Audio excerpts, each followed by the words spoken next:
ಮುಳಬಾಗಿಲು ನ್ಯೂಸ್ನ ಸಮಸ್ತ ವೀಕ್ಷಕರಿಗೆ ಸ್ವಾಗತ. ಮುಳಬಾಗಿಲು ತಾಲೂಕಿನ ಸಮಾಜ ಸೇವಕರು ಹಾಗೂ ಕಾಂಗ್ರೆಸ್ ಮುಖಂಡರಾದ ಕೊತ್ತೂರು ಆರ್ ಅಂಜು ಬಾಸ್ರವರು ಮಹಾಶಿವರಾತ್ರಿ ಹಬ್ಬದ ಪ್ರಯುಕ್ತ ಮುಳಬಾಗಿಲು ನಗರದ ಸುಪ್ರಸಿದ್ಧ ಪ್ರಸನ್ನ ಶ್ರೀ ಸೋಮೇಶ್ವರ ಸ್ವಾಮಿ ದೇವಸ್ಥಾನದಲ್ಲಿ ಕುಟುಂಬ ಸಮೇತರಾಗಿ ಆಗಮಿಸಿ ಭಕ್ತಿ ಭಾವದಿಂದ ದೇವರ ದರ್ಶನ ಪಡೆದುಕೊಂಡರು.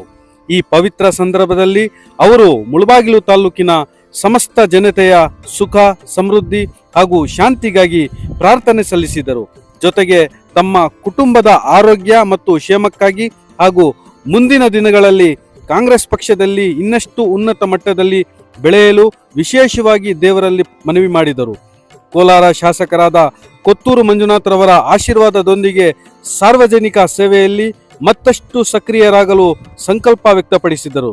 ಮಹಾಶಿವರಾತ್ರಿ ಹಬ್ಬದ ಈ ಪವಿತ್ರ ದಿನದಲ್ಲಿ ದೇವರ ಕೃಪೆಯಿಂದ ಜನಸೇವೆಯ ಮಾರ್ಗದಲ್ಲಿ ಇನ್ನಷ್ಟು ಶಕ್ತಿ ದೊರಕಲಿ ಎಂದು ಅವರು ಭಾವಪೂರ್ಣವಾಗಿ ಪ್ರಾರ್ಥಿಸಿದರು.